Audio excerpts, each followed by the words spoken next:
آنو محمد کو شہید کیا، میرے قاسم کو پامال کیا۔ حسین نہیں چاہتا کہ میری وجہ سے یہ جہنم میں جائے، یہ آپ بھی آ کے سچی توبہ کا کر دیں، زہرا کا لالی نے معاف کر دے گا۔ یہ ہے حجت خدا، یہ ہے نمائندہ الہی، جسے اللہ امام بنا کے بھیجتا ہے نا، اس کا کام ہے بندوں کو خدا سے ملانا، بھٹکی ہوئی انسانیت کو رب دکھانا، خدا سے ملاقات کرانا۔ حسین اس وقت بھی چاہ رہے تھے یہ لوگ جہنم میں جائے نہ جائے۔ انتہائی معذرت، آج بھی میں موضوع شروع نہیں کر سکا، کل میں براہ راست بغیر کسی طویل کے حدیث قصہ کے موضوع پہ بات شروع کروں گا۔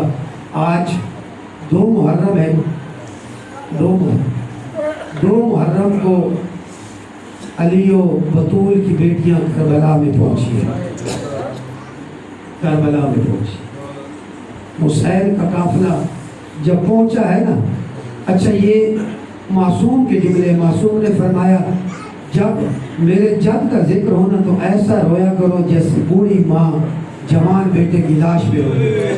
شرم نہ کیا کرے، دن تو یہی ہے نا رونے، شرم کرنے کی بات ہے۔ جب آپ کی آہیں بلند ہوتی ہے نا، آپ کو امام جعفر صادق دعا دیتے ہیں، دعا، آپ کے یہ آنسو رومال زہرا کی زینت بنتے ہیں، یہی آپ کے لیے ذخیرہ آخرت بنتے ہیں۔ اور بی بی دعا کرتی ہے، جب جناب سکینہ پوچھتی ہے نا، اماں یہ ہمارے بابا کی کیا لگتے ہیں؟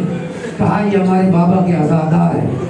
پھر بی بی ان کے حق میں دعا کرتی ہے، اور بی بی کہتی ہے پروردگارہ میں اس وقت تک جنت میں نہیں جاؤں گی جب تک یہ رونے والے جنت میں نہیں جائیں۔ اچھا وہ روایت تو آپ نے سنی کہ جب حسین دنیا میں آئے نا تو مولا نے، پیغمبر نے خبر دی تھی یہ 3 دن کا بھوکا پیاسا مارا جائے گا، اور ماں نے تڑپ کے کہا تھا کہ یا رسول اللہ آپ ہوں گے؟ فرمایا نہیں ہوگا۔ کہا اس کا بابا علی ہوگا جب حسین قتل ہو رہا ہوگا؟ کہا علی بھی نہیں ہوگا۔ کہا حسن ہوگا؟ کہا حسن بھی نہیں ہوں گے۔ کہا زہرا میں ہوں گی؟ کہا آپ بھی نہیں ہوں گے۔ اب مجھے بتائیے، فاطمہ زہرا جیسی ماں ہو، حسین جیسا بیٹا ہو، جب رسول نے کہا کوئی بھی نہیں ہوگا تو ماں کو چاہیے تھا نا، ماں یہی کہتی کہ یا رسول اللہ میرے حسین کو بچائے گا کون؟ بچائے گا کون؟ بی بی نے یہ نہیں کہا، بی بی نے کہا بابا پھر میرے حسین پہ روئے گا کون؟ ہاں، زہرا کو حسین پہ رونے والوں سے کتنی محبت ہے۔ بی بی نے کہا اس پہ روئے گا کون؟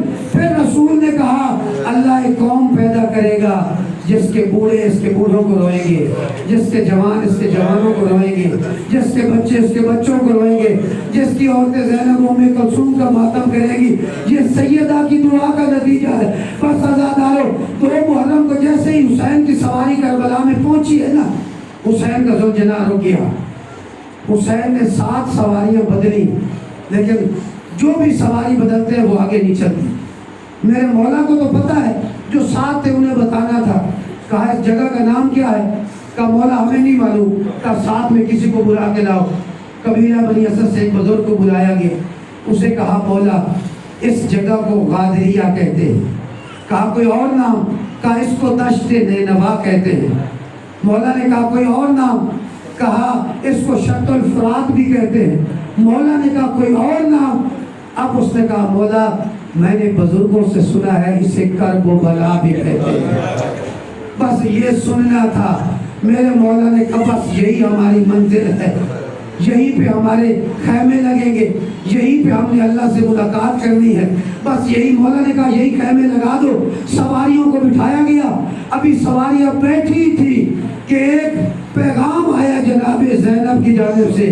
کہا بھیا حسین میرا دل گھبرا رہا ہے، کہیں ایسا نہیں ہو سکتا کہ اس جگہ سے کہیں اور چلے جائے، مجھے اس مٹی سے آپ کے خون کی خوشبو آ رہی ہے، بھیا ہم کہیں اور نہیں جا سکتے۔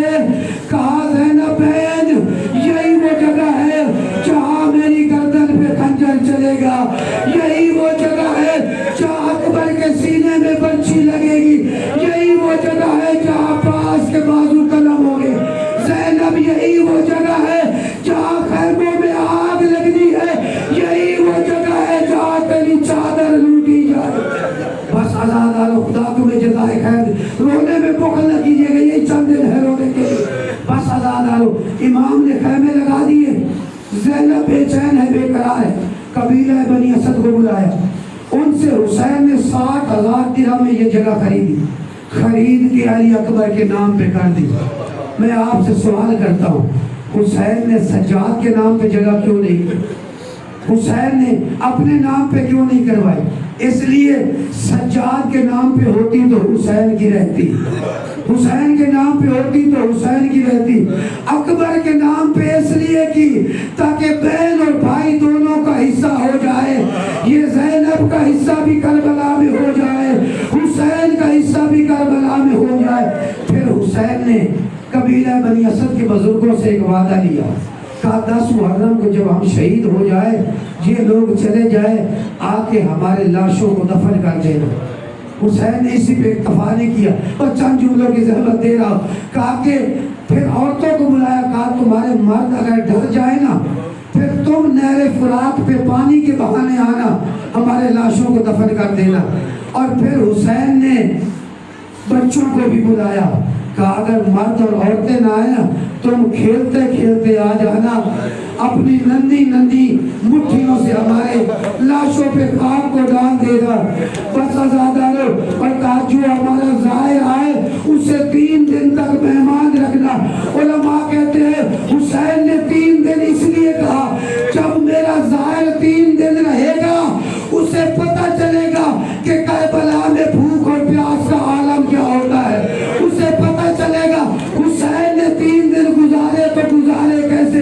بس آزادارو، حسین نے وعدہ لیا، 10 محرم گزر گئی، 11 گزر گئی، 12 گزر گئی، 12 محرم کو انہوں نے جب یہ چلے گئے ذالعین، یہ قافلہ بنی اسد کا قبیلہ آیا، مرد بیلچے لے کے آئے، خواتین نے کہا حسین نے ہم سے وعدہ لیا تھا ہم بھی جاتے، عورتیں بھی آئی، بچوں نے کہا حسین نے ہم سے بھی وعدہ لیا تھا۔ یہ سارے آئے، لیکن منظر بڑا عجیب ہے، کربلا میں ہر طرف لاشیں بکھرے ہیں، کسی بدن کے ساتھ سر نہیں ہے۔ اب بدن کی پہچان سر سے ہوتی ہے، کہا کیسے انہیں دفن کرے۔ ایک بزرگ نے کہا ایک گڑھا کھودتے ہیں، سارے لاشوں کو گڑھے میں دفن کر دیتے ہیں۔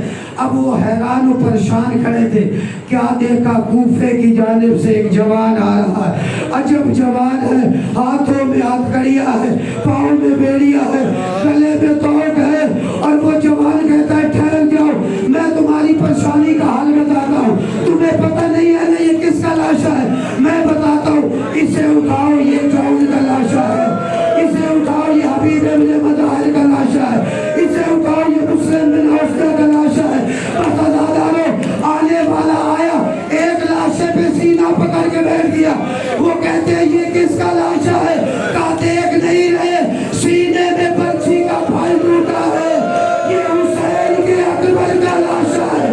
اب اکبر کا لاشا دفن ہو گیا، بس آزادارو، آنے والا ایک لاشے پہ بیٹھ گیا، ابھی تک انہوں نے سوال نہیں کیا، اب جب بیٹھ گیا، بیٹھ کے کہا اے میرا بابا بھوکا مارا گیا، میرا بابا پیاسا ذبح کر دیا گیا، آئے میں یتیم ہو گیا، کہا یہ کس کا لاشا ہے، کہا یہ زہرا کے لال حسین کا لاشا ہے، کہا اچھا اگر یہ حسین کا لاشا ہے تو پھر آپ کون ہیں جو کہہ رہے ہیں میں یتیم ہو گیا، کہا میں اسی حسین کا بیٹا سید سجاد ہوں۔ بس آزادارو، یہ سننا تھا، انہوں نے معافی مانگی، کہا مولا بس آخری 2 جملے، کہا مولا ہمیں معاف کرنا، ہم نے نہیں پہچانا، لاشیں دفن ہو گئے، وعدہ پورا ہو گیا، مولا آیا ہم آپ کی خدمت کریں، ہمارے قبیلے میں چلے۔ مولا نے کہا نہیں، ابھی ایک لاشا باقی ہے، کہا مولا مقتل میں تو کوئی لاشا نہیں، کہا وہ لاشا فرات کے کنارے پہ ہے، وہ کس کا لاشا ہے، وہ میرے چچا عباس علمدار کا لاشا ہے۔ بس آزادارو، یہ بنی اسد کے لوگ پیچھے پیچھے، میرے مولا آگے آگے، اور ایک چٹائی منگوائی گئی، چٹائی پہ عباس کا لاشا کٹا دیا۔ سید سجاد نے اجرکم علی اللہ، خدا تمہیں جزائے خیر دے، کہا جب تک میں قبر سے باہر نہ ہوں کوئی مجھے آواز نہ دینا۔ بس آزادارو، عباس کے لاشے کو زین العابدین نے قبر میں اتارا، کافی دیر گزر گئی، بزرگ پریشان ہوا، مولا خیریت سے تو ہے، آگے پڑھ کے دیکھا تو کیا دیکھا؟ عباس کا سینہ ہے، سجاد